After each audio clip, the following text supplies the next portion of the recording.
আজকে নর্থ ইন্ডিয়ার একটা খুব পপুলার ডিশ বানাবো, সেটা হচ্ছে পকোড়া কারি। এটা মোটামুটি নর্থ ইন্ডিয়ার বিভিন্ন প্রভিন্সে এটা খুব চলে। আপনার পাঞ্জাব, হরিয়ানা, ইউপি, দিল্লি, এই ডিশটা ওখানকার একরকম, মানে আমাদের যেমন মাছ ভাত ও ডাল ভাত, ওখানকার তেমনি পকোড়া কারি ভাত। আজকে আমি চেষ্টা করছি আজকে পকোড়া কারি বানাবার। আসুন পকোড়া কারি কীভাবে বানায় দেখি।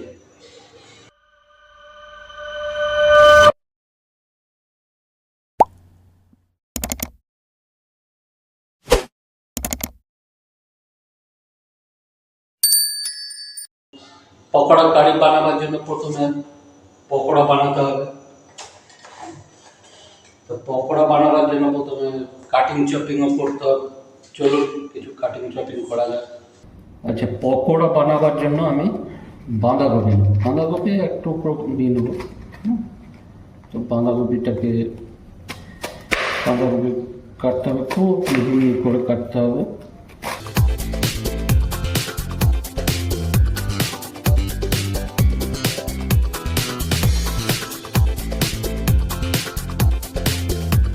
পকোড়া বানাবো, সেই জন্য যত মিহি করে কাটা যায় ততই ভালো। বাঁধাকপি আমার কাটা হয়ে গেছে। আচ্ছা, এবার পকোড়ার জন্য পেঁয়াজ নেব। পেঁয়াজটাকে কেটে নিই।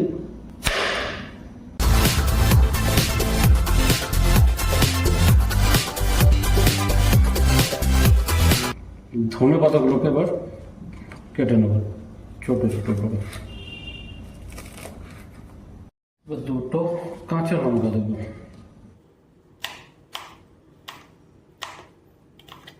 ব্যাস, আমার পকোড়া বানানোর জন্য আমার কাটা হয়ে গেল সব কিছু, যা যা রেডি করার দরকার। আচ্ছা, এবার পকোড়া বানাবো। পকোড়ার জন্য আমি 1 কাপ বেসন নিয়েছি। এবারে এর মধ্যে লবণ দিয়ে দেবো। এর মধ্যে এবার পেঁয়াজগুলো দিয়ে দেবো। বাঁধাকপি কেটে গেছিলাম, বাঁধাকপিগুলো দিয়ে দেবো। লঙ্কাগুলো দিয়ে দেবো, লঙ্কা কুচিগুলো রাখা। ধনে পাতাগুলো দিয়ে দিলাম। এবার এটাকে ভালো করে মাখবো।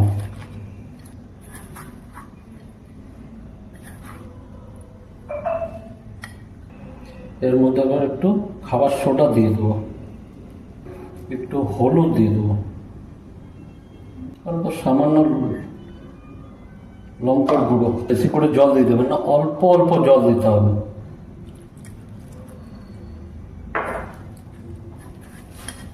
কারণ একেবারে জল দিলে আপনি বুঝতে পারবেন ওটা পাতলা হয়ে গেল না কি হয়ে গেল। পাতলা হয়ে গেলে আর সামলানো যাবে না। তাই অল্প অল্প জল দিয়ে এটাকে মাখতে হবে। খুব বেশি পাতলাও হবে না, এরকম এরকম থাকলো, এরকম হবে। এবার কারি বানানোর জন্য আমি 1 কাপ বেসন নিয়েছি। 1 কাপ বেসন, যতটা বেসন নেবেন তাই তার ডবল দই নেবেন। আমি 1 কাপ বেসন নিয়েছি, 2 কাপ দই নিয়েছি। আমি 2 কাপ দই নিয়েছি। দইটা আমার টক বলে, আর আপনার যদি দই টক না থাকে তাহলে আরো বেশিও নিতে পারেন। এবার এটা মিক্সিতে ফাটিয়ে নেব। আর এরপর জল দেব।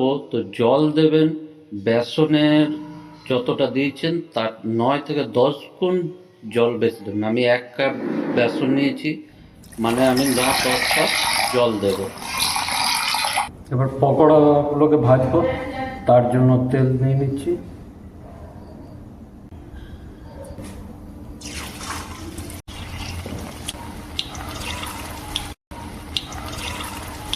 পকোড়া যখন ভাজবেন তখন যাতে অর্ধেক তেলে পকোড়াটা ডুবে থাকে, বেশি তেল দেবেন না। আর পকোড়ার যে মিশ্রণটা আছে ওইটা কমসে কম 10-15 মিনিট রেখে দেবেন। পকোড়াগুলোর এবার উল্টো দিকটা ভেজে নেব। পকোড়াগুলো এবার আমার ভাজা হয়ে গেছে, এবার একটা পাত্রে উঠিয়ে রেখে দেবো। আর একবার দিয়ে দিচ্ছি, বাকিটা দিয়ে পকোড়াগুলো কমপ্লিট করে নেবো।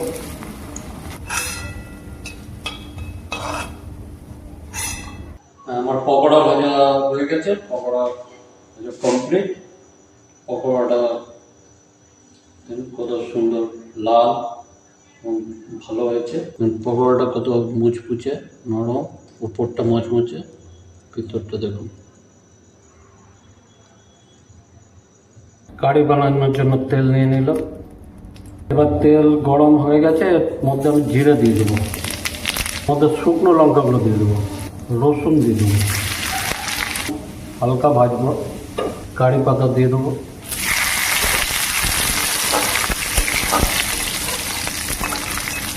শুকনো লঙ্কাটা একটু তেলে ভেজে এটাকে স্ম্যাশ করে দিচ্ছি।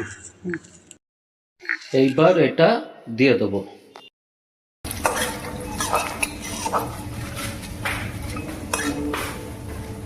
পেঁয়াজ কুচিগুলো দিয়ে দেবো।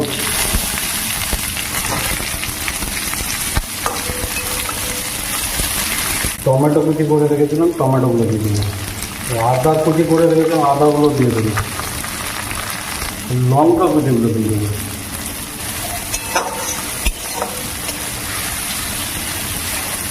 এর মধ্যে হালকা হলুদ দিয়ে দেবো। বেশি ভাজবো না, হলুদের কাঁচা গন্ধটা চলে গেলে ততটাই ভাজবো। এবার একটু হিং দিয়ে দেবো। ব্যাস এবার আমার হয়ে গেছে। এবার যে ঘোলটা রেডি করেছিলাম দই আর বেসনের, ব্যাস সেটা দিয়ে দেবো। এটা দেওয়ার পর কিন্তু চালাতে থাকবে। এই রান্নার মেন হচ্ছে মোটামুটি আপনার এটা কন্টিনিউ আপনাকে নাড়তে হবে, তাহলে আপনার দই আর বেসন একসাথে মিশে যাবে। আর নুন আগে দেবেন না, নুন দিলে কেটে যাবার চান্স ম্যাক্সিমাম থাকে। নুন সবসময় ফুটে যাবার পর নুন দেবে। দেখুন ফুটে গেছে। কারি যদি পাতলা করতে চান তো আরও জল দিতে পারেন।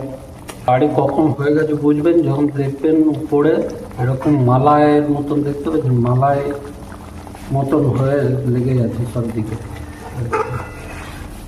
তার মানে জানবেন আপনার কারি হয়ে গেছে। এবং কালারটাও দেখবেন অনেক চেঞ্জ হয়ে গেছে। আমার কারি হয়ে গেছে। এবার পকোড়াগুলো দিয়ে দেবো।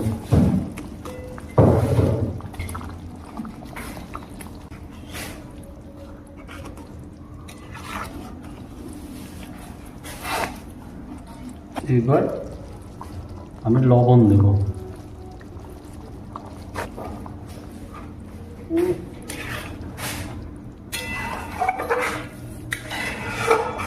ব্যাস আমার কারি তৈরি হয়ে গেছে। এইবার এটাকে আরও সুস্বাদু করার জন্য আমি এর মধ্যে একটু তড়কা লাগাবো। তড়কার জন্য সামান্য তেল নিয়ে নিলাম, তেলটা গরম হয়ে গেছে। এবার এর মধ্যে জিরে ফোড়ন দিয়ে দেবো, শুকনো লঙ্কার টুকরো দিয়ে দিলাম, এর মধ্যে লাল লঙ্কা দিয়ে দেবো। লাল লঙ্কা তো বেশি ভাজবো না, এবার এর মধ্যে তড়কা লাগানো হয়ে গেল। ধনে পাতা ছিটিয়ে দেবো। আমার পকোড়া কারি রেডি।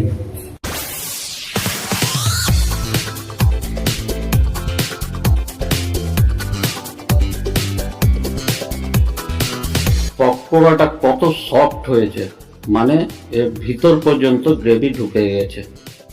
বাস এবার রাইসের সাথে খান আর এর মজা নিন।